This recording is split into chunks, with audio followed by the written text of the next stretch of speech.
fucking go. We're fucking going. Are we? Oh, we are. Yeah. Welcome to Vulture Talk, everyone. Vulture Talk episode 4. Episode 4. Episode. Yeah. So, how's everyone's week? How's everyone doing? It's been.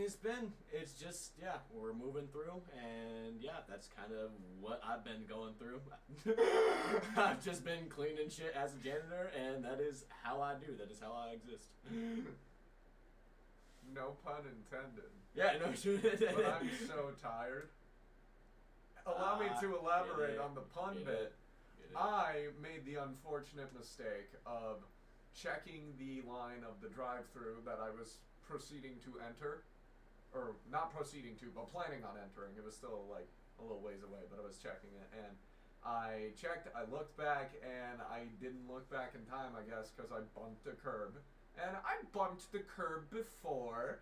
I'm not new to this. I've been driving for, like, 7 years. So I was like, whatever, no biggie. Except the car was being a little goofy. Car was like big biggie. And my wheel's kind of like leaning. Like, it's definitely like, it's going to the right. I'm like, that's not good. So I roll my window down and I hear a little flibbida, and I'm like, oh, my tire's flat. Yeah, that's... I checked my tire and it looks like someone took a friggin' like scalpel and like scooped something confirm. big.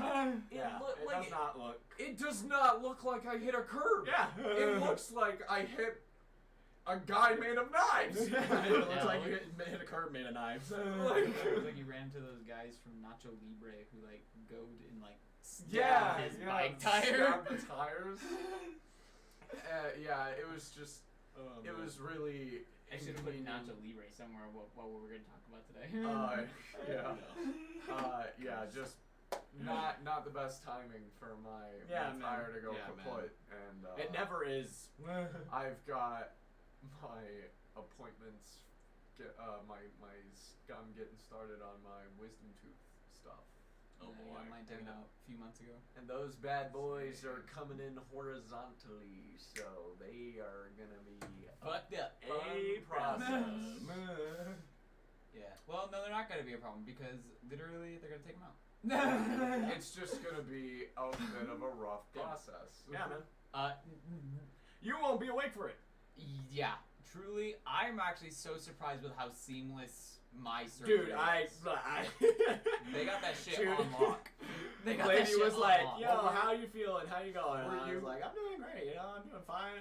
And then I woke up in the car. Did you go to the dentist or did you go oral to surgery? Oral surgery. You went to oral surgery? Yeah. Oh, it's comforting. That's comforting. That's very comforting. Yeah. Because you won't feel anything for a minute, and then you will, and it'll be like, fuck, this obviously, sucks. I know I'm being overly anxious. It's mildly irrational. Right. But I've always hated the dentist.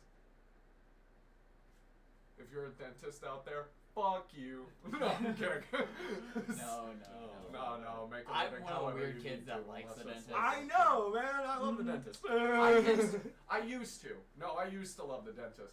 It was when I stopped being a kid. Right. Because I wasn't getting free You weren't shit getting toys after. anymore. Right, Yeah. because the What the cavity-free fuck is this bucket shit? in What the the kid section, so much different than the cavity-free Dude, the bucket. only free shit I was getting from the dentist after I left was toothache.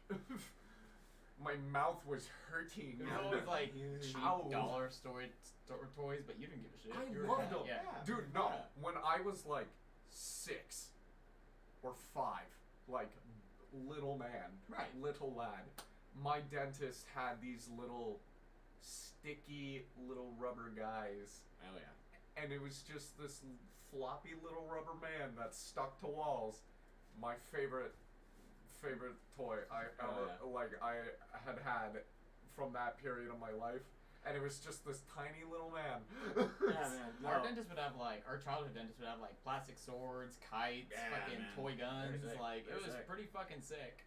And then the waiting room, best waiting room. They had those little you move the beads along the strings. Oh yeah. The best. staple The of best. every doctor's The office. best. Any The medical best. office without those little fucking man. No. the little cubes that go on the multicolored pads on like it's rods. I won't fight the urge to play with one of those today. I will. 21 years old. I straight up will. 21 years old. I straight up will. Give a shit. I will. I will walk over there and proudly play with it. I will play. One of my old childhood dentists, they had a Wii in their lobby, and so whenever I would wait, I would play Mario Kart, and I was just like, yeah, and then I would go in, they'd clean my teeth, and then it'd be all like, look at you with your clean teeth. Go out there and slay. You're looking extra snazzy now. Go out there and go woo the ladies. I was like, I'm 3. I wasn't 3, but it's funny you're saying that like you didn't wake up from your wisdom teeth removal until you got out of the car. I was in the I woke up like I was conscious in the car. Like, I had finally gotten into the car when, like, I was finally conscious. My experience, totally different, right? Yeah. So I went in, I was curious how long this thing took. So I went in, I made a note of when I fucking went inside. I went in at 9:23. Yeah. And I was out by, like, 9 fucking 30, Oh yeah, no, I was quick too. I was also quick. I know it was quick. God. Yeah, no, like the procedure, I'm sure is gonna go by quickly. It's the recovery period that I'm loathing the most. I did not have a terrible recovery period. Right. That's just keep your positive fella. Keep your gums clean. Yeah, keep your gums clean. Keep them food free for a little bit, like solid food free for a little bit. Man, but I love beef sugar. Get some mashed taters. Mashed taters do be good. Mashed taters. That's what I ate. I'm also worried And about. you make yourself a smoothie, and then you've had all your daily nutrients essentially. I'm also worried about just like saying some dumb shit while I was fairly lucid when I came out. Like, literally, it was so wild. I don't even remember falling asleep. I just remember waking up. Yeah, man! It's so funny weird. because she's like, you're like mid-conversation with them, with me, and then you're just... I like, booted up instantly, and I was like, "Oh shit! Did we already do the surgery?" And she was like, "Yeah." Oh shit! How long did? 17 minutes. What? So what'd you do over the weekend? Oh well, you know. Literally, because I went like during like the 4th of July weekend. Like he was like, "How was your 4th of July?" And that was the last question I remember like answering. It was very patriotic. I woke up and was standing, walking, totally fine right after the surgery. Well, yeah, no, I walked to the car and everything, but that doesn't mean I was there. No, I had like a headache. That was pretty much it. Like I had a headache from the drugs. Mild headache, yeah. Yeah, it's gonna be interesting. Yeah, man. It's gonna be rough taking that time off work. Hopefully, I can get those. You don't need to take much time off of it. Yeah. I might just need to take a day. That's what I did. Yeah. I only needed a day. Just to like get my head, not even to get. Well, not rumor has it that my nerve endings are wrapped around the roots of my wisdom teethers. Rumor has it. So, yeah. So I might need a little longer than a day. Right. Yeah, who knows? Just take some Tylenol. Walk it off. They'll give you some Norco. They'll give you something. Yeah. They better give me perks. It's the only thing I'll take, dentist. Dentist tried to give me Tylenol instead of perks, so I knocked his teeth out. Give me the perks 75. Give me the perk city. Yeah. Anywho, we talked about doing our album of the week this week. Albums. I'll start off. I listened to one of Red Hot Chili Peppers' 2 albums in 2022. They got 2 banger albums. Pretty funky. The one I'm going to talk about on this episode is Return of the Dream Canteen, and then But Return of the Dream Canteen is just great. Like, it's phenomenal. These guys are so locked into their craft at 60 years old now. I wish I am that dexterous when I am their age. Like, holy fucking shit, dude. It is a complete return to very old school Red Hot Chili Peppers, and I think that has a lot to do with the fact that they have one of their more popular guitar players returning for Return of the Dream Canteen. Let me Google it real quick, but anywho. The song starts out just so fucking... the album just starts out so strong. There's only one song that didn't really, like, jive with me throughout the whole album. I think it's called My Cigarette, and it's just because... Yeah, it's because smoking's bad for you. And it's acknowledging that, but it's just not... It's just weirdly, like, repetitive and just weaker compared to the rest of the album. Yeah. But everything else, I do not have, like, explicit complaints for. Only, like, just an overall good moment, or just an overall good album with, like, really high highlights. Off the top of my head, Reach Out is really fucking good. It's a really good single off of that one. It has that, like, if you listen to Stadium Arcadium, the guitar playing was really inspired by Jimi Hendrix in that album. Yeah. And Reach Out reminded me of that era of Chili Peppers, but they're still combining it with, like, their very early stuff, like their debut albums and, like, Californication. And it's just very, very... Like back to funk. Whereas The Getaway was a much... Like, The Getaway from 2017, that was an album from Red Hot Chili Peppers. It was a Getaway. It was a very experimental album. It was very alternative, and I liked it. A lot of people didn't like it because they had swapped guitarists, which I can see people's complaints with. I do recognize that some of the Getaway does sound pretty samey. Right. But the singles off of that album fucking hit. It hit hard. But back to Return of the Dream Canteen, this is just a fantastic album with one standout for me, which is My Cigarette. It's just that the chorus is really repetitive, and I just don't care for it. No, I agree. Like, I just recently listened to this album, and, like, I really like it a lot. It shows, like, a lot of progress, but it shows a lot of, like, respect from where they came from. Right, and it's super, super good. Also, this does not, like, this does not move the wheel for Red Hot Chili Peppers in any way. If your main critique is that they sing about California, they're still singing about California. Yeah, man. Welcome to the Peppers. Like, I don't know what to tell you, man. It's fucking for real. 30, 40 years into their career right now, you're either on the boat or you're not. Like, for real. Do you want to go, or I could go? By all means. All right. Go ahead. We'll go Right. For me, it is currently Toxicity from System of a Down this week. Class. It's just so fucking good. Banger. It is probably just hands down my favorite metal album. Like, I think about it a lot, and, like, there are a lot of, like, influential metal albums that I've had throughout my life, but I don't think there is one as influential as System of a Down. Like, Toxicity. It's got such a fucking... Rage to it. Exactly. I was just like, anger. And it's so fucking fantastic. It's got an anger, but it's got a certain sorrow to it. Right. Like...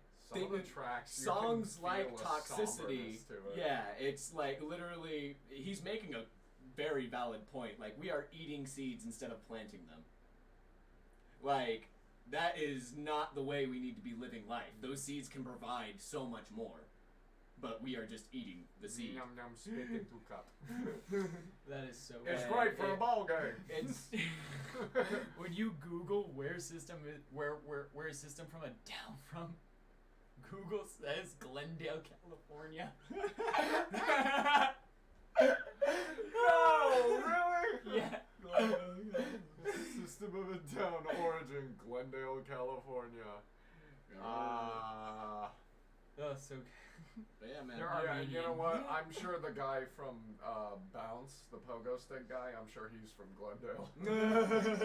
It's so cursed, man. No, But yeah, they're is Armenian, it and I love the fact that they incorporate that into their Oh, yeah. music. Oh, I yeah. love that so much. They're so unique in that respect. But anyway, Is it a bit of a hot take to say that that album has no skips? Because for me, that album has no skips. No, man. Yeah, I feel like all of them is a banger in its own way. when System of a Down came out, they came out with such a fucking force. I really don't think you can, like, you can't critique. I mean, you can critique all their albums. You can. Right. But Right.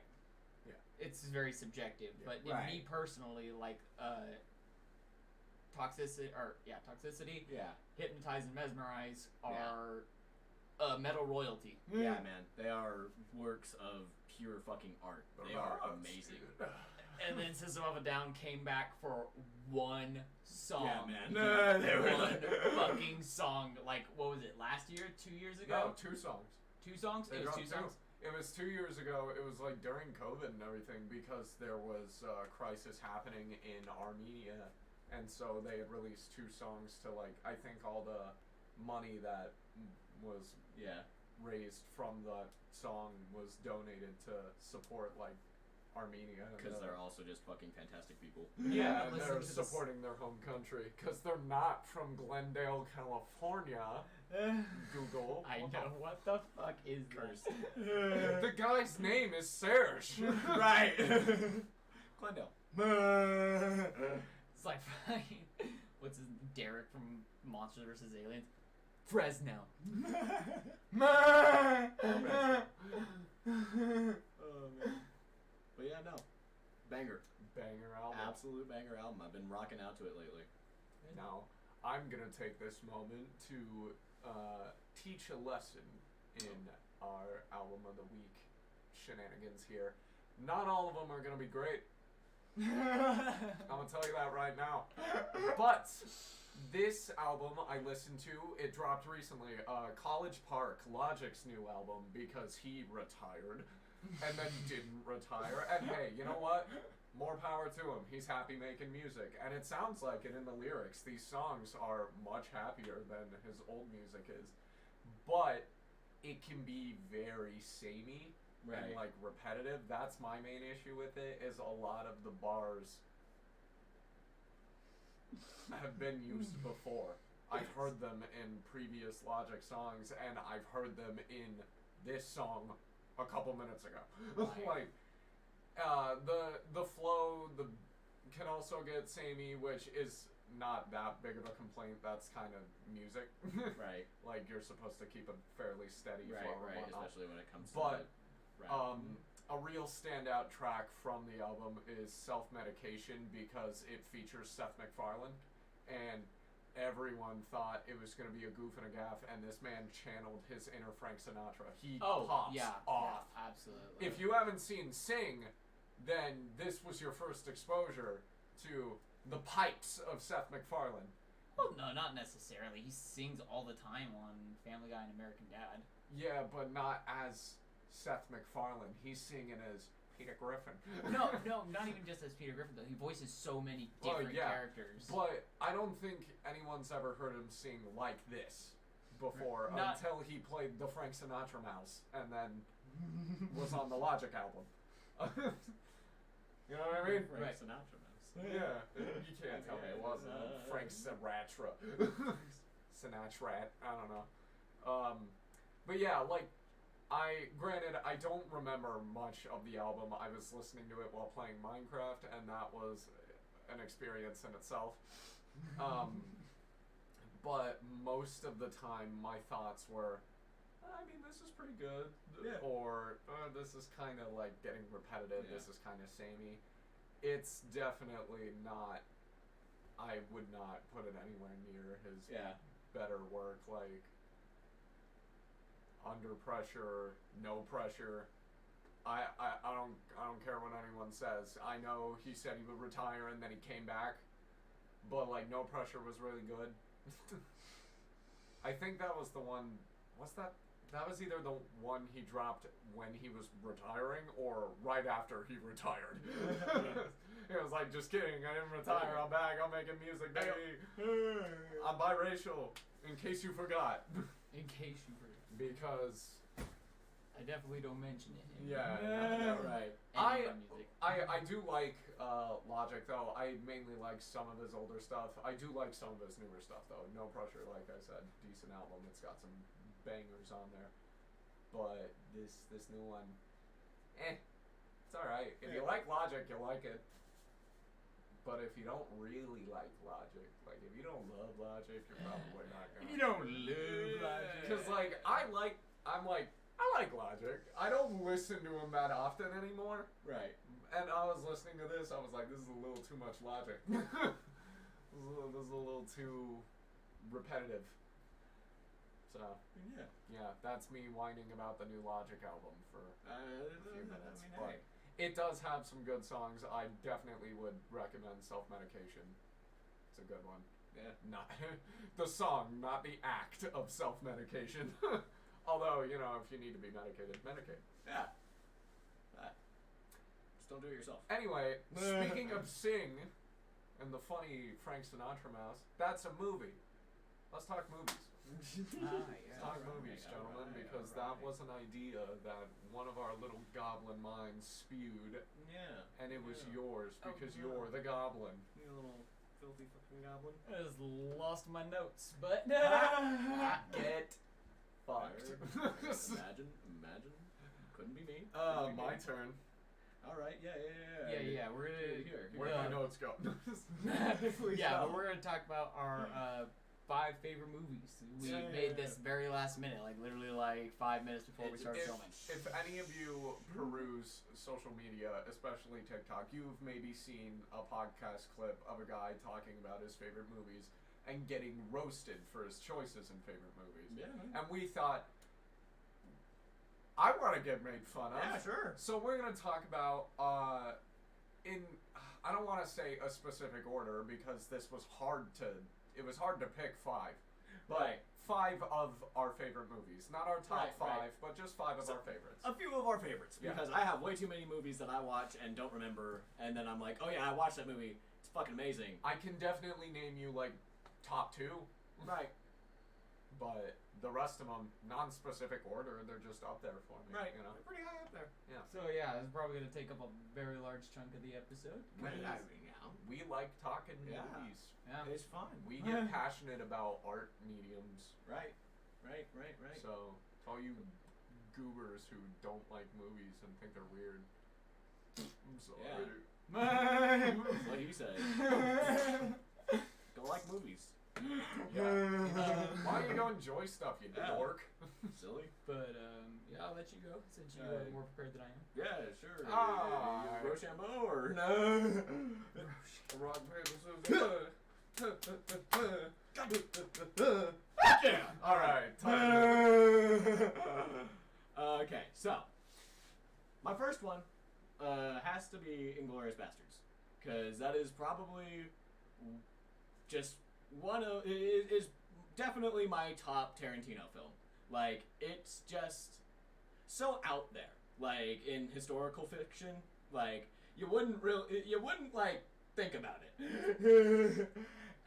But the ending sequence is fucking fantastic. Yeah. It's amazing. It's probably some of my favorite, like, just absolute baffling historical fiction that is there.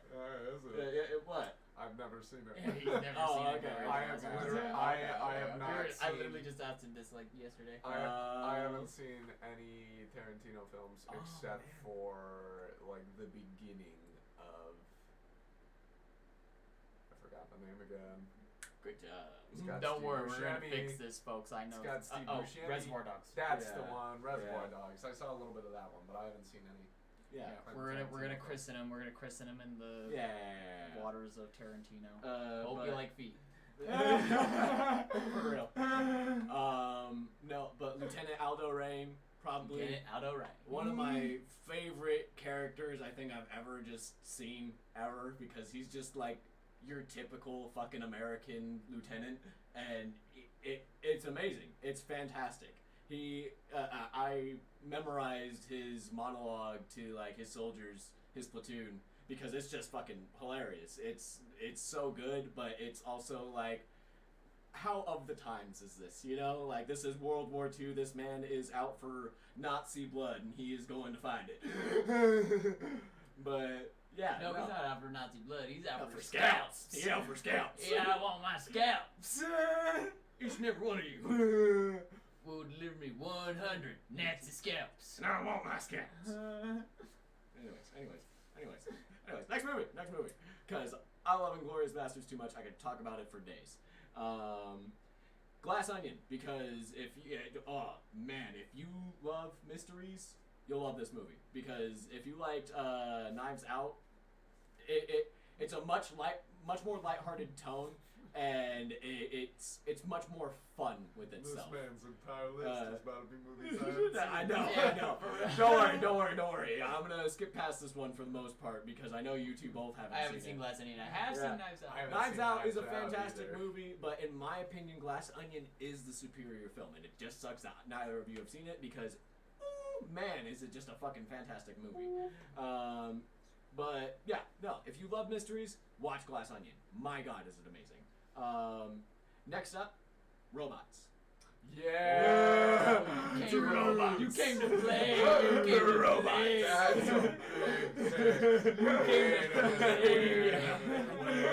Yeah, man. I wasn't ready for the big guns. Hold on.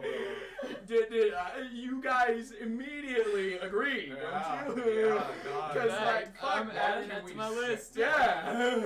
Robots. What can we say God about damn. robots that hasn't been Big said? Well. Big Well, baby. My God, no, just that entire movie, like the voice talent behind it, like fucking, it's just impressive. It is just impressive. So the movie came out when we were little, but I didn't find out until we were way older that Ewan McGregor voices fucking Rodney Copperbottom. Obi-Wan. I fucking can't remember. And fucking Robin Williams in the same movie. I fucking can't. Fucking Robin Williams, I miss that dude. I know. But my God, Robots is just such a fucking fantastic movie. No, that's a it makes me big happy every time I watch it.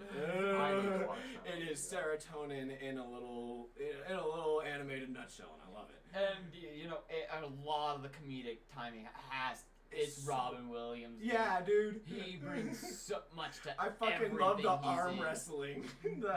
I remember so many of those, so many moments in that movie, and they all have Bender in them. They all have Bender in them. Yeah. Come on, give me big eyes. Give me big anime eyes. Stick with me, kid. I know this town like the back of my head. Oh, that's new. It just gets walloped by the hammer. Oh, yeah. Fender is such a fucking classic character in my childhood. He's so good. He's hands down definitely like why my humor definitely broken. but yeah. I know that face. And I know that foot. That's the perpetrator. That's the perpetrator. He knocked my head off.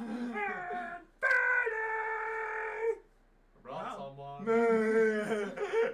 Yeah, in your room. No, I am. I'm not. Am not. Yeah, no, it's such a great movie. Yeah, just fantastic. 10 out of 10. Now from going to quoting one Robin Williams film to the next, Aladdin.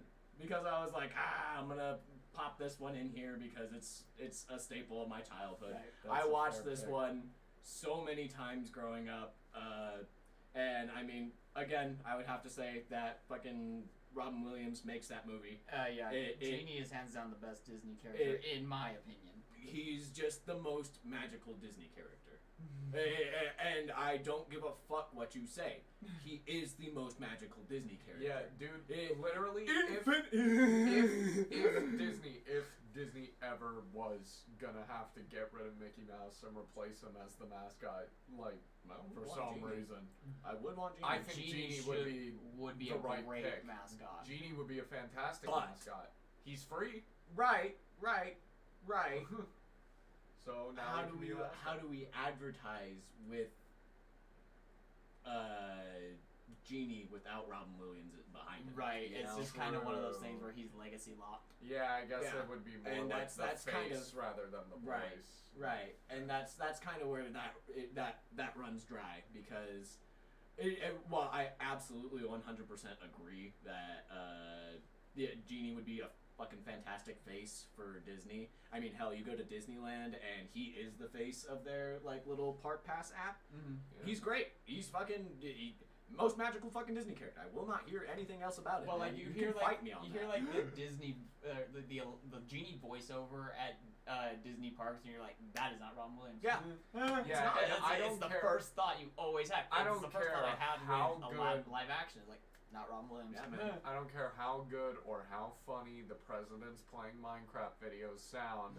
Keep that AI shit away from Robin Williams' voice. Yeah, man. Like, I'll be kind of mad about it. I would be mad about that. It doesn't matter if you would replicate Robin Williams' voice. You would never be able to replicate his humor. Yeah. It's Exactly. just completely The off timing, kilter. That's why I Yeah, wouldn't want it, because it's just not gonna be. You'd never be able to replicate, because like I've really been getting into his like stand-up career. Oh yeah, dude, he was such a recently. fucking good stand-up. And he is so like not No. Genie. He's so he's not Genie. Genie.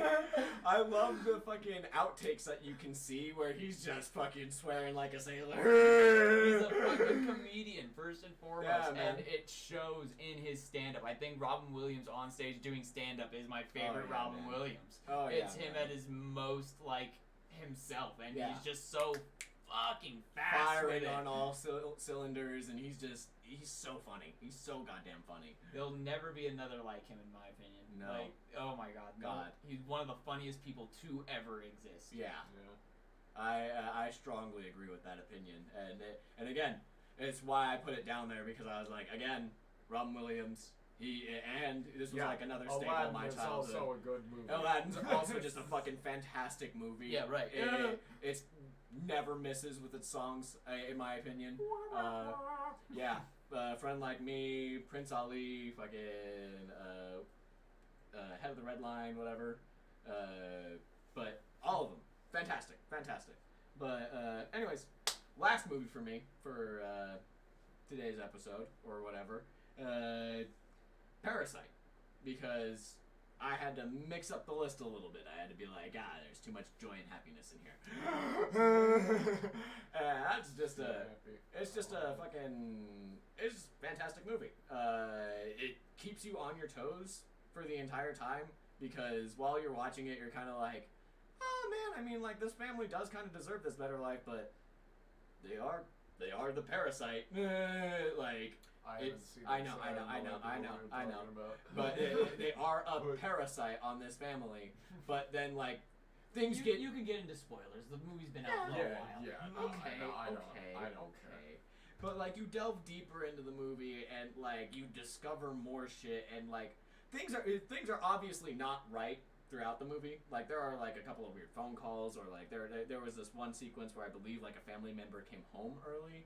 And, like, essentially they're all squatting in this house of a bunch of, like, rich people for a little bit because they're out for a while. And so, and this family, like, completely trusts them, and they're kind of all working under them. And so they're not only being there to, like, they're all kind of just squatting, and one of them is house sitting, and they're like, leeching off of these people. They're leeching off of these people in every way you could imagine. They are, but they're also doing it very subtly. Yeah, and they don't want to give that away, and it's so very tensely carried out throughout the movie. And like as the family starts to like discover a little bit more of the house, and like there's this scene where you find a fucking underground cellar. And behind, like, one of, like, the wine cabinets, I think, is, like, a fucking, secret door that leads into, like, somebody who's been trapped there for a fucking long-ass time. And it just devolves into, like, this fucking weird-ass movie so fucking quickly. And then, like, I'm struggling to remember it because it's been a very long time since I've watched it. To be fair, I watched it the year it came out, and I haven't watched it since. But it was just a fantastic film. It stood out so well to me, and like the ending is very, very standout because like you get stabbed, you get fucking stabbed. It's just like, oh shit, oh god, oh god, what the fuck? Where did this man come from? And the man that was underground, I think? I don't know. I'm pretty sure that's left ambiguous. I don't fucking know. I don't remember. My apologies for not, like, remembering most of the movie, but, like... It's like, so the big good, twist about it's the movie. unrememberable. But listen. It's a great film. I love it. I know it's great. And I was on the edge of my seat the entire time, and I enjoyed it thoroughly. I just can't tell you every detail about it because I haven't watched it in a minute. Oh, yeah, that's fair. But yeah. What about you, fuckers? Bummy. Yeah, because y'all poking at my list. I'll poke at your list. You got your list? Yeah, I have my list. Yeah, you finally got it? Let's hear it. You got it together, man? So for first one, you started with a Tarantino movie, so I will be starting with a Tarantino movie. I will be starting with I won't be arguably starting with a Tarantino movie, haha. arguably starting with the Yeah, I have good taste. the obligatory Tarantino movie with Pulp Fiction. I love this movie. 2 bits. Yeah. 2 bits. It is such a nice, warm comfort movie at this point for me. It's so weird. It's so fucking weird. Like, literally, me and my girlfriend will watch this just out of fucking nothing. No other want. It's just a really good fucking movie. It's funny as fuck. And just, oh my god. So well written. What? Yeah, the writing, the dialogue in Pulp Fiction, you know, I'm just gonna be another white dude commenting on the dialogue of Pulp Fiction, but fucking... It's fantastic. It's fantastic fucking dialogue. I don't care what anyone says. Tarantino has a way of writing people, not characters, and that is such a different skill set that he has to any other writer, and that is what makes him different. And his love of feet, but Also the feet thing. The feet thing is, it's there. it's there.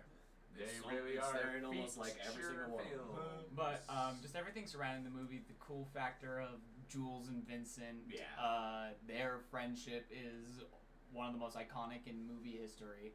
I will say that fucking OD scene. The OD scene, oh man! But even then, dude, it's so I know, it's fucking funny. It's great. It's funny. So fucking but funny. I always think about that meaty thud of the fucking chest Oh yeah, plate. no, the injection itself is rough. No. They're all fucking screaming, "What the fuck are you waiting for? Get the fucking shot!" Yeah. And it's like, yeah, dude, what the Yeah. It's like, it's so, like, it's funny because, yeah, that's so real. Like, who the fuck is having these civilized conversations? Get the fucking shot! And it's so, like, it's so inspired by, like, 70s movies so clearly. 70s crime and all that good. Pulp. All that good Pulp. And it's just Get it. a really iconic movie, and it's a really good example of non-linear storytelling. The story's told completely out of order at this point. That's pretty famous For doing that. Yeah. But also just like resonating with Jules's whole change of character at the end of the movie. Like, he's basically explaining to you just like, I do think that the movie is about Butch. It's not about like the story. If you put all the pieces together, it canonically follows Butch. Right. And he's the guy who's supposed to like be the hero. But Quentin Tarantino, by telling these events out of order, you paint all these characters as they are, not heroes, but as morally gray. Right. Because Bruce Willis's character, although he's the hero, he straight up kills a dude. Like, the first 30 seconds into his story. His section, Yeah, his section of the story. Like, he's in a boxing match, and he goes too hard in the boxing match and kills the dude.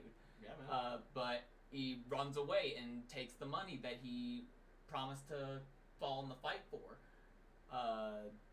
Because earlier in the movie he had agreed to take a fall in the fight for a payout, but he didn't do that. He killed the guy and ran with the money. So now you have your whole thing where the mafia is coming after him if this movie was told in a chronological order. But because it's not told in a chronological order, we're introduced to Vincent and Jules first. We're introduced to these super charming gangsters who are fucking hilarious on their own, but then like when they're going to handle business, they completely change into a different character. Like like Jules straight up says, like, you want to take a minute to go get into character? And they do. And it's so fucking just, by telling the story out of order, like I said, you tell these characters as they are, morally gray, because no one's good here. The only, I would argue, good one is what's her name? Uma Thurman's character. Oh, lady who does the ODing, right? Yeah, and even then, I mean, doing drugs is right. But I knew what you're talking about. But yeah, she's probably arguably the only good character in that situation. But even then, if you want to like talk about redemption, the redemption story is for Jules, not for Butch. Butch is running off with his French girlfriend, which that was an interesting choice. That movie makes interesting choices and doesn't explain them too. That's what I like about it. Yeah.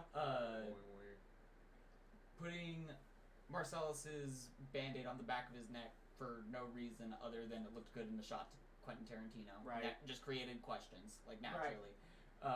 Like, when I first watched the movie, I thought, like, a piece of his neck was missing and that the case had that piece of the neck. Like, that's what I thought. Cursed as fuck. Yeah, no. The whole case opening thing is obviously like the fucking biggest like Pulp Fiction. Oh, it's in the case. I don't want to gush over Pulp Fiction for the entire section. I also like Empire Strikes Back. That is a very, very warm movie for me. Nerd. Yeah. I say as I really debated between. I debated between putting A New Hope and Empire on here. Me too. I was also like, episode 4 is pretty good. A New Hope is, again, much like Pulp Fiction, that comfort food good, but I think Empire is the better movie. Yeah.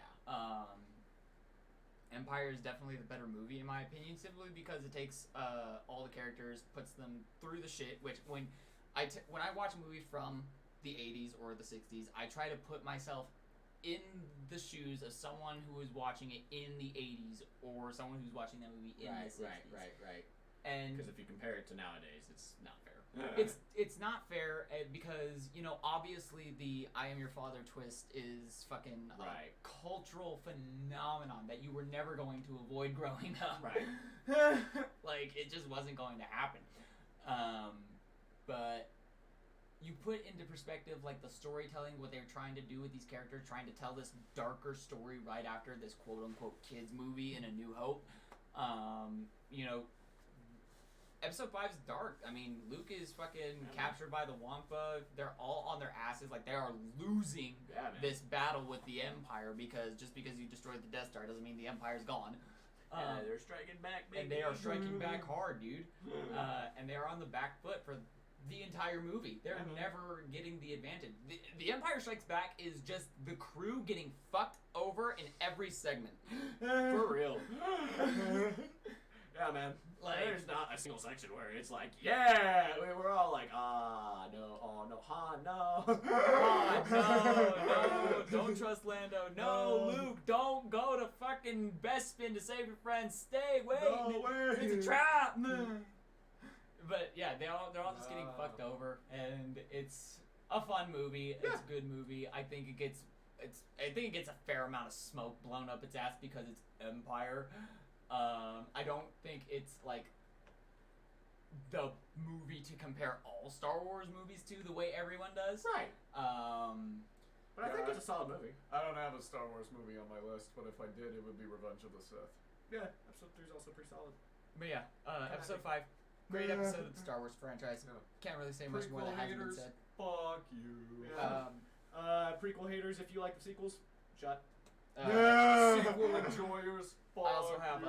Jim Carrey's The Mask, which is a super fucking influential movie. You're saying that robots is what broke your humor. The Mask is what broke mine. Yeah, man. Yeah, man. Holy shit! What? They just decided to make a Looney Tunes fucking In real life. Cast Jim Carrey. Yeah, man. Go for it. I'm all here for it. You made a cartoon character in real life, and then you were like, let's get the cartoon man. Well, no, it's not a cartoon know. character. The Mask is Comic. actually a comic character. It's a Dark Horse comic character, and the comic is fucked up. Yeah. The comic is fucked Yeah. up. It is nothing like the movie. No. The Mask is straight up gross. The comic, The Mask, is straight up just gross at times. Yeah, man. But the movie, solid as fuck. So many quotable lines from Jim Carrey just spouting off. The whole section in the theater where he's changing forms from the Elvis to the cowboy to the fucking, and he gets the Oscar. It's like, dude, what the fuck? They just literally handed the wheel to Jim Carrey. Said, okay, do what you want. Do what you fucking want. That whole theater section, yeah, man. Because like he turns into like the wolf character. Hey. But like beforehand, when like the girl's on stage and he like turns into the wolf character like beforehand, and then he fucking does that whole dance number and it's just like, what the fuck? And then he's just literally bouncing off the walls for the next 10 minutes. Yeah, and then you just get the Mask, who's just a fucking crazy character. All the fucking great lines where he goes, man. are the, My love is like a red yeah, rose. when he goes French, And a little thorny. No, what sticks out for me for that is where he's like, Gitador, Gita window, I don't care. I'm like, what the fuck? That is so fucking stupid. But And that is what broke my humor. There is like, Gita window. We should have had Jim Carrey as Mario in the Mario movie. Fuck you, Chris Pratt. Or fucking the Cuban Pete section. Yeah. They call me Cuban Pete. Yeah, man. I'm a crazy man on the street. They go tick tick. There's a real segment. Yeah, man. That whole thing. And then he gets the whole police squadron that is like ready to gun him down just in a conga line. Or like in the very beginning when he first puts on the mask and he's doing the balloon animals and he pulls a fucking condom out of his pocket. A used condom out of his pocket. Sorry, wrong pocket.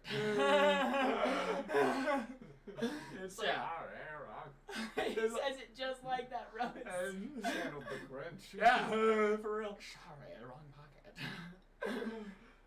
It's yeah, no. Very good. Or he's like, he's talking about like how he could be a superhero and fight for world peace. But he's like, but first, and he goes fucks over the fucking mechanics that gave him the shitty ass car in the fucking beginning of the movie. Literally fucks them over, shoves 2 exhaust pipes up their ass. Yeah, man. Hold on to your lug nuts, it's time for an overhaul. Jesus Christ. Yeah, man. It's a fucking hilarious movie. Wowie. Just cuts to them the next day and they're like pulled out on a gurney and they have like a full exhaust manifold in their ass. Fucked. Cursed. I forgot about that. Oh man. Also, the fucking Zed from Pulp Fiction is the main bad guy in the Mask.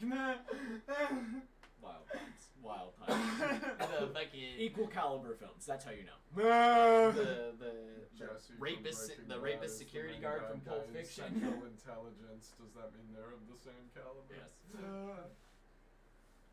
But yeah, that's The Mask. If you're a Jim Carrey fan and you haven't watched The Mask, first off, what the fuck are you doing?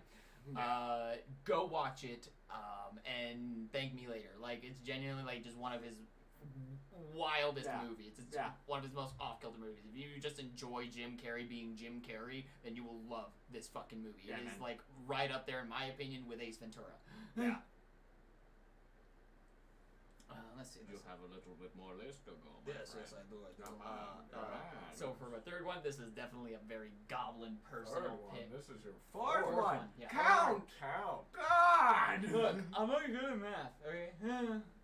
But anywho, my fourth one would be it's a very personal goblin pick. I have a very personal connection with this movie. Also, I have Stockholm Syndrome from this movie.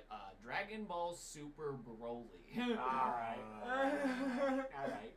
I jokingly suggested this earlier. Alright. So, fucking... When this movie came out, I don't think there was a movie that made me giddier. Like, I was laughing and just having a fucking blast throughout this entire fucking movie. Because for those of you who don't know, there are two versions of Broly in Dragon Ball. There is canon Broly and non-canon Broly. Non-canon Broly came from the first Broly movie when they were doing these anime movies that had nothing to do with the anime. But they were cool as fuck. Broly was the most beloved of these movie characters. So Akira Toriyama, the creator of Dragon Ball, decided to bring that character into the canon with this Broly movie, and basically just let Saiyans go ham. Yeah, for real. It literally, there's like maybe 20, maybe 30 minutes of setup. No, yeah, because it's literally, if you get like the extended cut, it is like 30 minutes of setup and like the rest is a fight. It is just one fucking fight. And it is so fucking well animated and so good. The music pumps up at just the right moments. And some of the music is so simple. It's so stupid simple, but my good golly, does it work. Monkey brain like, ooh, fight, punch, kick. Go.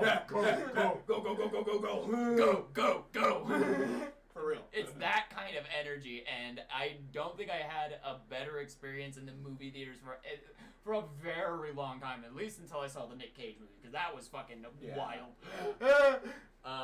But the Broly movie, so for context, me and him went to Costa Rica in 2018. Yeah.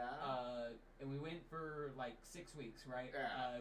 We had family to stay with down there. Man. And we had rented a few movies. One of the movies we had rented was Dragon Ball Super Broly, because it was one of the only ones in English and one of the only ones that didn't have garish ass subtitles fixed onto the fucking DVD. So me and him watched it because my parents were only with us in Costa Rica for like the first 3 weeks of vacation. Then they had to go to work. They left us for an extra 3 weeks in a country we didn't speak the language, which, I mean, it was great, it was fun, but struggled. Man. Hella. No, I do not speak Spanish, not even a lick. I am bad at it.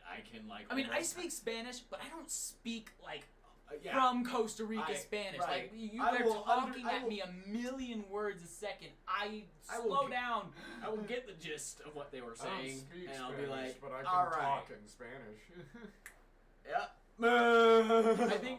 I think exactly what he said. It was like, I don't speak Spanish, but I can talk in Spanish. I'm not eloquent in the language. Yeah. But they left us there for 3 weeks, and it was just a real struggle to like really communicate with people, because like our grandparents, they don't speak really great English, and they were trying to introduce us to all their friends who don't speak great English either. So they're just like they're just talking at you. Yeah, man. And you're just like, Sí, gracias. That's kind of... And it's hard, because, like, you want to say more, but you can't. And it's just like, fuck, dude, I really wish my translators didn't leave. But we watched that movie. Yeah, because we had to return all the other movies, but we forgot to return this movie, and they never bugged anyone about it, so... and we watched it. It was our solace, dude. We watched it back to back, like, every fucking day. We could have watched Teenage Mutant Ninja Turtles: The Secret of the Ooze. Yeah, that's true. But we chose One more time with Broly, baby. One more time with Broly. One more Once more on time. the SmackDown. Go. And when you Go. and when you watch a movie so many times, you just Brain look rot. for new things to complain about it. Like you look, how did it fuck up this time around? How did it fuck up this time around? Like it's not the same damn movie you've watched 90 times before. And that's how we sat in front of that screen so many fucking times. Brain rot, dude. Brain rot. Oh my fucking god. Okay. But yeah. No. It's a good movie. It's a great movie. It's a great fantastic fucking Dragon movie. Ball. Fantastic If you like- memories with it. Yeah, if you like Dragon Ball, oh my god, you'll love that movie. It's fantastic. I appreciate the movie now for like just my story with it and just how it feels for Yeah. us and just like us being fucking Stockholmed into loving it. Yeah, man. And then he said it. I added it. Robots. Robots. Ah, It's Robots. It's cool. it's really Love fucking robots. hard. It's a real good movie. We love robots. Yeah. To say a little more than you did, I guess, about robots. Outside of Robin Williams. Upgrades, people. Upgrades. Upgrades, people, upgrades. Yeah, no, just a really good kids movie. Yeah, man. With some adult humor that, you know, gets thrown under Oh the yeah, radar. dude, but it's so Hella. it's so well done. At the very beginning, so they're building Rodney, the main character, as a baby, but the mom goes, making the baby's the fun part, and then she pulls out a big ass box. It's so funny. Yeah, or the part where it's like, do we have an extra part? Oh, Like, yeah. We ordered a boy, right? We ordered a boy, right? And it's like, this won't hurt a bit, son. Bing! Like, I wonder what part they forgot. Must have been a nipple. Must have been. Or like when they just turn him down. He's fucking wailing at the train station and they And it's exactly why I'll never be a parent, because I can't do that. And what I love about that part is that he turns it down and it calms Rodney down because it's not annoying him as much. Yeah, it's like. And it's like, fuck, dude is actually being a great parent in this moment. Oh, shit. This isn't lazy parenting, this is effective parenting. Genius. This is a dub. This is a dub for everyone involved. Just shut up your children. That'll fix everything. Aunt Fanny constantly wanting to get on Big Weld's bones. Oh, for real. For real. She was all about that shit. Big Weld. That's a lot of robot. It's a lot of robot. The little doorman guy. Funny little Oh guy. yeah, Tim. Yeah, Tim the doorman. Love that little guy. I gotcha. We were all excited, and then boom! Alright. Ah, I got you again! Nobody gets in, kid. Company rules. Yeah, no, it is so. Oh man, so funny. The whole fucking again. Big Weld having brain rot IRL, and he's just fucking loopy as fuck. For real. Can I just say the fucking the childhood trauma that is Lowrider from both Nick at Night, from waking up in the middle of the night, to George Lopez just like, Where my Nick at Night kids at? oh, can't deal with that. And then like that also being in the movie, I was like, oh my god, it's a George Lopez song. I got triple whammy because I would hear it in the middle of the night on George Lopez, and I heard it in Robots, but my grandma listened to that song a lot too. It was on her radio all the time. All the time. So I was like, he got the same radio as my grandma. What the heck? It was, yeah. But yeah. Lowrider, though. Banger song. Banger. Just everywhere. Yeah. From our childhood. I guess that makes it my turn. My five movies I like. Now, I can give you a top two. Into the Spider-Verse. I'm biased. I love Spider-Man. Spider-Man's been my favorite superhero ever since I was a kid. He's been one of my favorite characters in fiction ever since I was a kid. He's cool. He's He's a good character. He's got good morals, depending on which version of the character you're looking at. Usually entertaining and just interesting. And for me, he was a role model because I didn't have many of those growing up. Yeah. But the idea of being a better person today than I was yesterday, and tomorrow than I was today, and that if I can help someone, I should, because I can. That idea and that philosophy influences a lot of like my actions today. Right. And so, Into the Spider-Verse, I think it's a beautiful movie. It's a beautiful origin story for Miles. I love all the characters in that movie. The animation. The animation's gorgeous. It's been talked the about a music, million times in a million different podcasts, but like the music is amazing. There's literally nothing I can say that a million other white guys But, with a microphone haven't already said. Yeah. So I mean, I love Into the Spider-Verse. It's just an amazing film. Fantastic. Everyone scoured that fucking film because it's so fucking amazing. To stay on the topic of multiverses, number 2, Everything Everywhere All at Once. Yeah. It's recent and I do not give a fuck. It is so goddamn good. So good.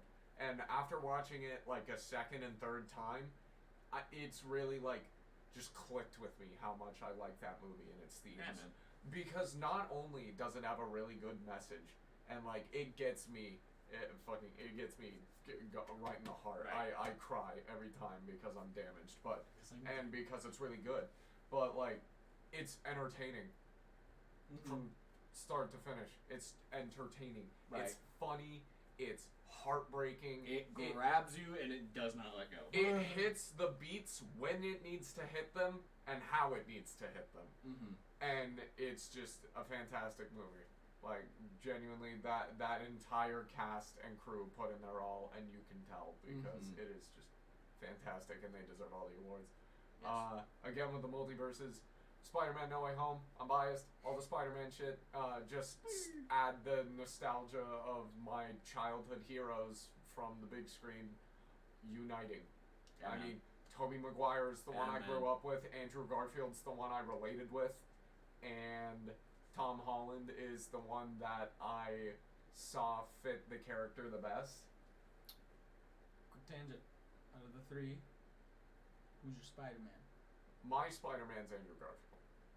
Because I will never forget how I felt watching The Amazing Spider-Man in the movie theater and seeing this Peter Parker be almost exactly like me, where he's kind of nerdy, kind of a dork, kind of funny. I'm gonna toot my own horn. I'm kind of funny, and he was a skateboarder, and he got bullied. Like, the only difference was that I wasn't as hot as Andrew Garfield. Andrew Garfield's gorgeous, and I was a middle schooler. But I was a dorky skater kid that got fucking picked on, and then I saw that turn into Andrew fucking Garfield, aka Spider-Man, and I was like, maybe there's hope for me. There's not. Look at me now. But still, Andrew Garfield's just, he's always going to have a special place in my heart because he was so, like, he was the one I related to the most. Right. I'd say, like, the one that I, like, personally, like, cling to's gotta be Tobey Maguire. Like, I love Tom Holland. He does a great job. I do respect the fact that he probably is the best choice for Spider-Man. And I 100% agree with that because he kills it. He's fantastic as Spider-Man. But Tobey Maguire was my first, and he will always be the face of Spider-Man to me. And that's just how that is. Like, and like, I absolutely love the third one flops a little bit, yeah, but 1 and 2. Does it though? It's so bad it's good. Yeah, that's the thing. It's so bad it's good. That's the Does thing. it though? You can meme the third one. And this is why I love the multiverse, is because this isn't a different person's take on Spider-Man. This is their Spider-Man. Right. This is their own version of the character. It can stay true to the character in the ways that matter, but it can also stray in, small ways and in ways that make them unique, Right. Like that scene with Toby's organic webs while they have the web shooters in No Way Home. I love that bit, and that they acknowledge it. It makes me giggle every time. I have to say that I didn't think Tobey Maguire was my favorite Spider-Man. I'll be completely transparent here. Like, I appreciated that he was back. I had, at this point, had been like championing Tom Holland's Spider-Man, and it really didn't click with me that Tobey was my favorite until I heard Danny Elfman's score in No Way Home. Yeah, man. And then it just, like, I literally wasn't even thinking about, like, the scene at hand. I know that it was an emotional scene at hand, but hearing that song in a theater, Please tell me you pictured the same thing I did, because when I heard that theme, I was picturing Tobey's Spider-Man swinging through the city during the sunset, and I started tearing up, and I was like, oh shit, I'm watching a different movie. Not even that. I thought of just, like, the shot of Tobey Maguire, I think it's in Spider-Man 2, where he's just looking at the suit. Like, that's what I thought of. Where he's just looking at the suit, and he's contemplating whether or not he wants to be Spider-Man. And that's what went into my head when I heard the song, and I was like, oh, fuck me, dude. Like, this is my fucking boy. Danny Elfman's score has such a huge part to play in the greatness trilogy of Tobey Maguire's trilogy.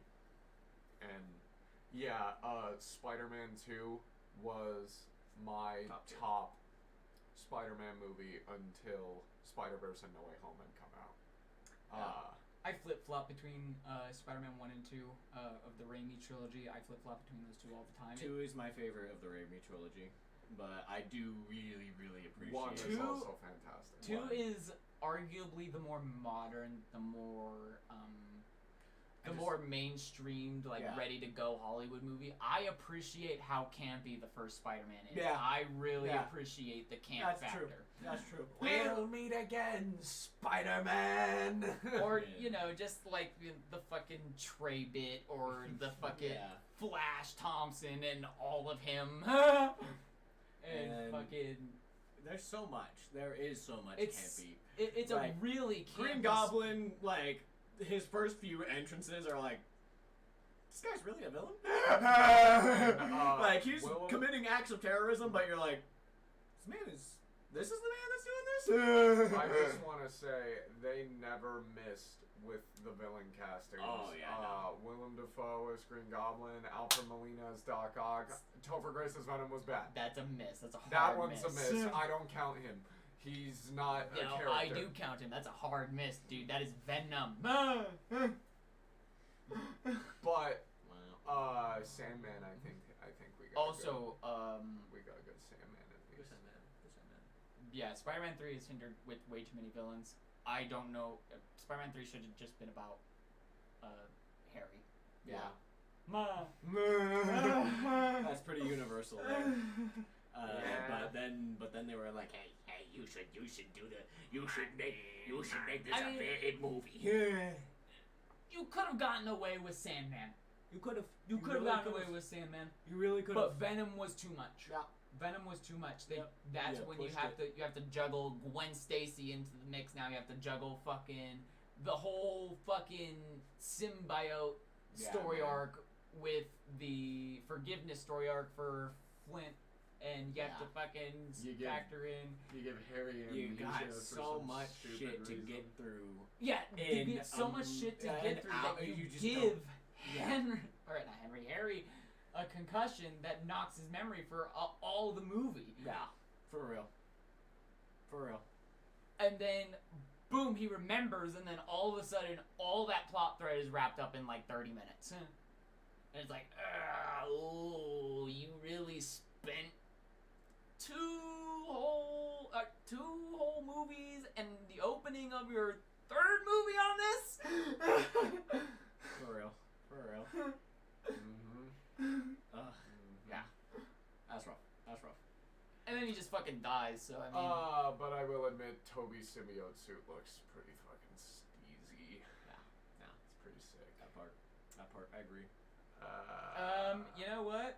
This is something else. I like it. I won't say I'm a fan of it. I like it. I'm a fan of it. I like I'm it. also a fan of it, but I can see why people aren't. I much prefer the large symbiote crest. Yeah, that's fair. I prefer that too, but I really. But I do like the take. Mm-hmm. Yeah, no, the translation was good, I think. Yeah. But anyway, that's More. Do you have more? I do. Bullet Train. Yeah. Saw that fairly recently. Such a fucking good movie. Very so funny. good. Very well choreographed action. Yeah. Very funny. Just like it. That's the thing.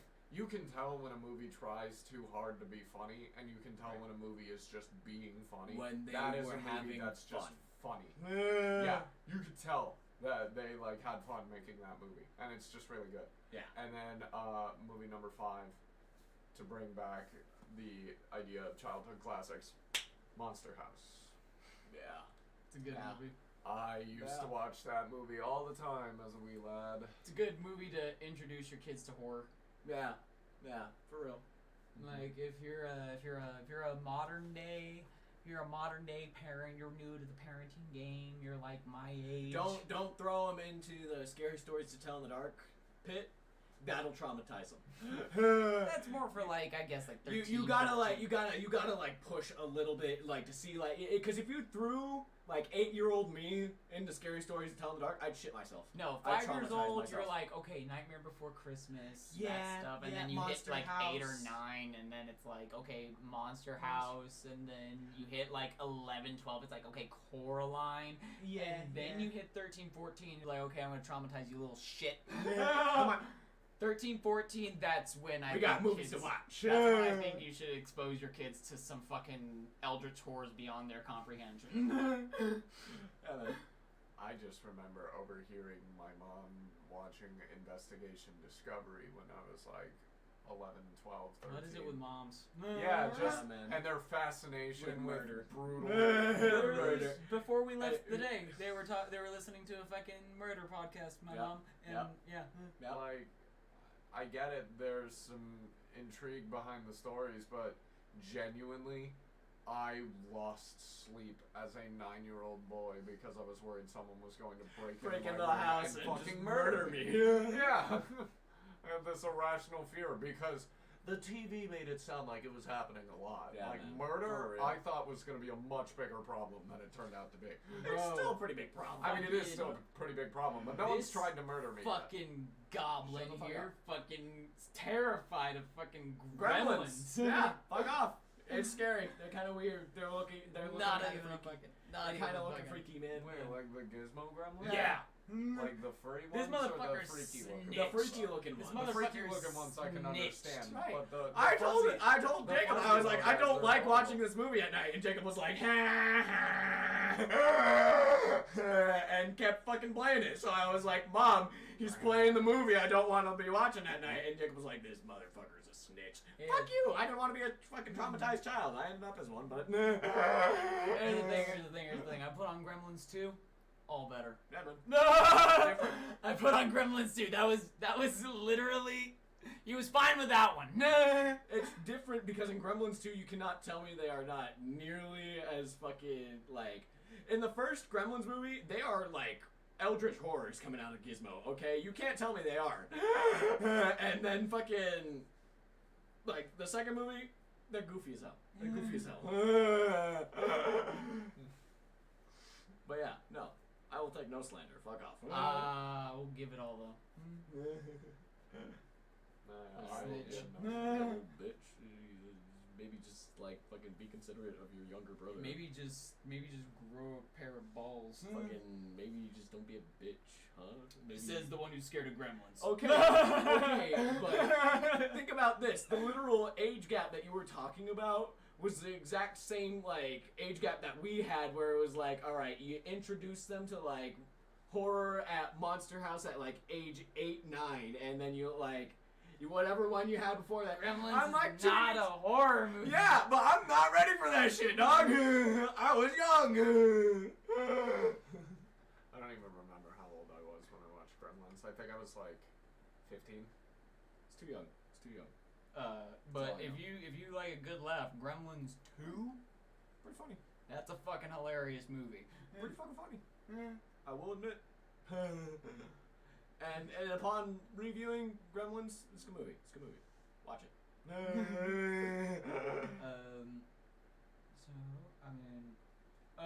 Let's talk about what we want to do on this channel other than, just podcast every weekend. Die. Yeah. Bingo. There you go. That's it. This is the last Thanks. episode. Bye. No. But I mean, hopefully the plan is to write a couple of things out. I want to be doing some funny man bits because I think I can write out something that's pretty funny and that I can make people laugh with. I'm currently kind of doing that already with a couple of scripts that I've got going in my head. But yeah, The two of us have expressed wanting to do stand-up, so I've thought about us doing stand-up and filming it. that would be fun. Yeah, I have a little stand-up script in the works right now. That would be fun. That would be fun to post. I think I funny. I think I could be funny. I don't have a stand-up script going. I'm not funny enough to come up with. I don't have a material. stand-up script going either, but we both expressed interest in. Right, and I mean, like, I say I have it going, but I mean, like, I'm maybe almost done with the first page. Yeah, I mean, we have to be. I mean, I'm gonna be a little bit realistic here. I mean, we have single space, but at the still. moment like 7 subscribers. I mean, yeah. Here's the thing. That's just the thing. I'm not knocking that. I'm very grateful for those subscribers. I just don't. Fuck. Don't wanna over like- promise and then I not feel deliver. like this is just a thing where we will do what we feel like doing when Right. we feel like doing it. Right now, this is a passion project, and that's how passion projects work. We do the projects when we have the passion to do them. Exactly. And you'll see when we have those things out, we'll show them to you and be like, hey, look at this. This is pretty funny. But And yeah, if we don't show them to you, it's because you didn't matter enough. right now we only have the podcast going, and I would like to get a little bit more of a backlog of those going before I start heavily advertising this. But and Yeah, and maybe we can make sure it's less cursed too. Yeah. Because, right episodes 1, 2, and 3 are out of order. and wacky. A little difficult. A little wacky, a little different. Each one. One's a Discord call, one is Yeah, audio yeah, only yeah. in a studio on nice microphones, and then one's like this. Man, it's whatever. It's more fine. to me. It's more important that it just gets out Yeah. rather than us make an it. excuse for it not to come out. Right. But yeah, no. But I do want to let the people who do listen to this podcast know that a lovely things little thank are you guys. coming. You guys are great. Yeah. Things are coming. We will be doing things. We're just Other than the podcast, Right. I'd like to do some sketch stuff. Yeah, I'd we like- want to do more thingies. yeah. Like I said, plan on writing things. I hope y'all will laugh at them. But if you don't, I mean, just tell me I'm not funny and I'll change it. I was honestly thinking about adding a little fucking Warhammer segment for us because I mean, there's a You know length we me, could I fucking love Warhammer. You've seen my collection. It's my Army of Blood Angels is quite gnarly. and then also setting expectations going forward. It probably just won't be only us Right. for the entirety of this channel. Yeah, We do have some surprise members in the pipeline. Right. And I have a couple of friends who have been like, oh, I mean, if you did that, I would be interested in popping in every now and then. I'd be like, yeah, sure, why not? But yeah, I mean, guests are fun. They'd be fun. They spice up the show a little bit. Add another voice for you to be like, haha, they were kind of funny. Guests are fun. Yeah. I like to collaborate, get ideas, do projects. That's Yeah, what man. I miss doing most when we were in theater and stuff, was just committing to projects and getting them done. Yeah, man. That's kind of why I just kind of started sitting down and just writing, because I'm like, all right, this idea that I have, really strong.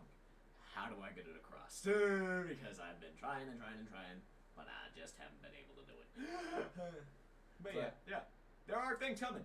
We promise. Eventually. We just wanted to let you guys know, like, where the headspace is behind Right. this. Like, we don't really know what the fuck we're doing. We're just a bunch of fucking assholes in my bedroom. You can tell because he said the word punch instead of bunch. Yeah.